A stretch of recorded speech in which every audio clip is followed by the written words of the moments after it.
سلامونه نیکي دی رب دې وکړو چې جوړ او تکړه به وي. راځو په ترتیب سره پنځم درس ته. پاساجو لیبیلو. پاساجو لیبیلو څه معنی یا څه شی ده؟ پاساجو لیبیلو د ټرین هغه سرک یا هغه پټلۍ ته وایي چې د موټرو سرک یې کښته کړی وي.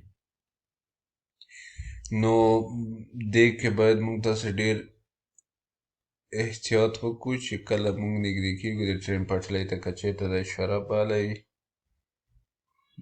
نو کوم وخت داسې هم پېښېږي چې د اشاره باله وي خو دغه شی نه وي ټیټ شوی، د بریر یې دغه ډانګې ته بریر یې وي. نو موږ تاسو باید د کوم خط چې راته اچول شوی ده هغه نه مخکې بېر نه شو، یعنې ودرېږو تر څو ټرین تېر شي، د بریر یې پورته جګ شي، لار خلاصه شي، اشاره مړه شي، راتې بیا پرې ورشو. مخکې له دې نه چې پاساجو لیبیلو ته موږ تاسې رسېږو، درې پنیلې دي چې ورته وایي چې درې پنیلې ستاسیونامتریچي. زه به یې دلته درته سرچ کړمه چې ویې ګورو چې څه شی دی. پنیلې د ستاسیونامتریچي پاساجو لیبیلو سرچ کېږي، دا دی دغه پنیلې دي.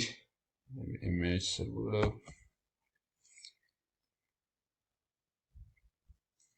دا هغه پنیلې دي چې سرک تر غاړې ویلوړ وي. مونږ چې کله 150 متره د پاساجو لیبیلو نه لرې وو نو دغه پنیل راته راځي هغه مخته 3 سرې کیلې په کش شوي وي کرښې. کله چې 50 مترو ته ورنږدې کېږو، نه 100 مترو ته، بیا دا 2 کیلې په کش شوي وي هغه پنیلې راته مخته کېږي. او کله چې 50 مترو ته ورنږدې کېږو بیا دا پنیلې د دغه سره خط سره دا یو دانه نو دغه ته یې پنیلې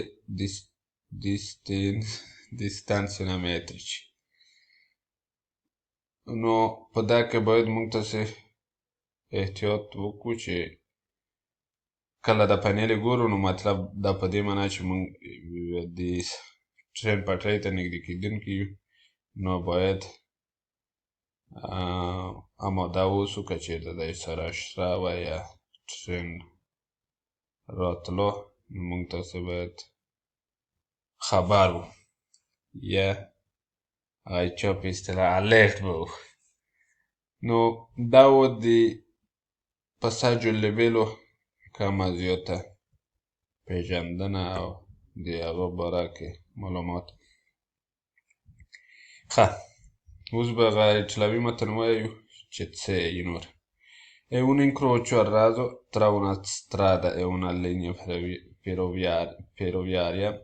Facciamo attenzione perché essendo a raso non può avere un cavalcavia o sottopasso. یعنې دا داسې سره قطع کړي وي چې د پله لاندې، یعنې داسې سرک نه ده چې ټرین د پاسه تېر شي موټر د پله لاندې تېر شي یا کومه کولکویه موجوده وي. نو دا سرکونه داسې سره قطع شوي وي انکروچو ا رازو په دې معنا چې سرک په دې ډول سره قطع کړي لکه دغه چې ده، مطلب دا سرک ده او دا دغه نه بل سرک ده، دغه ته incrocio a raso وایي.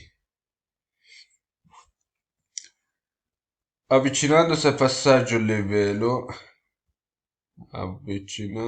passaggio livello troviamo i pannelli di stanzionametrici posto a 150-150 metri dalla linea ferroviaria.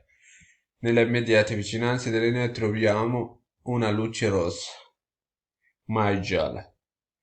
دغه اشاره چې ده سره وي، هېڅ وخت داسې نه وي چې زیړه وي یا زیړه اشاره یا نورې اشارې ولري. Che lampeggiante se il passaggio livello è con le semibarriere.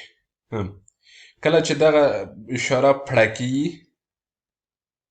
نو دا هغه پاساجو لیبیلو ده چې سیمې بریرې وي، یعنې دغه ډانګه تر یغه سره پورې نه وي رسېدلې ده، خاص د یوه کرسیه یې هغه کړي بنده کړي وي یو خونه اخي لوست ته بله کرسي بندي نو سرک په ټوله معنا یعنی بندوي ځکه چې ښي لاس نه یو خونه موټر ورنشي دغه نه ښي لاس نه دا موټر ورنشي نو سرک بند ده خو دا ډونګه چې ده یعنی سیمې بریرې په دې معنا چې د ټوله سرک یې نه وي نیولی نو په یک صورت کې که کله پاساژ لویل سیمې بریرې جوړښت یې داسې وي چې دغه ډونګه یوه کرسي هغه کوي بشپړه کوي یا یوه کرسي یې نسي نو یغه وخت کې دغه سره اشاره پړه کېږي یعنی باله او مړه کېږي نو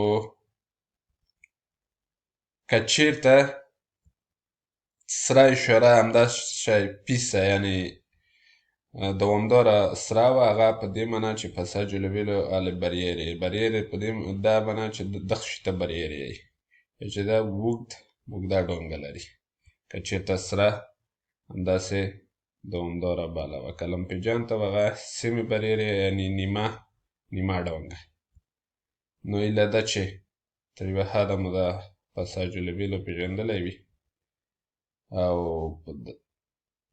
په راتلونکي درسونو کې کیدلی شي نور هم که چېرته مخې ته راغله بیا به رڼا په وچوو نو تر بلې ویډیو بای بای